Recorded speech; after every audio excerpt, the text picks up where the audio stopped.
Նայեք, դատապարտյալների տեսակցության հետ կապված խնդիրները կարգավորվում են օրենքով եւ միջդատական վարույթից էականորեն տարբերվում է, որովհետեւ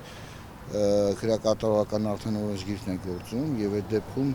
դատապարտյալների համար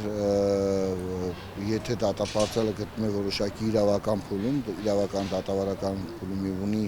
պաշտպան, նրա հետ տեսակցությունները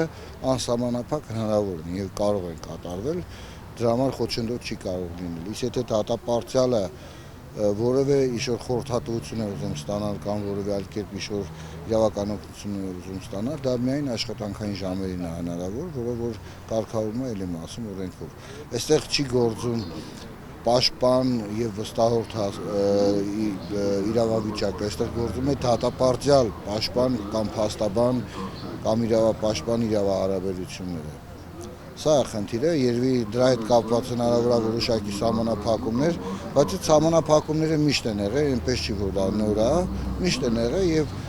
այդ սահմանափակումները պայմանավորված են զուտ քրեակատարողական օրենսգրքի կիրառումներով, ուրիշ ոչի բան։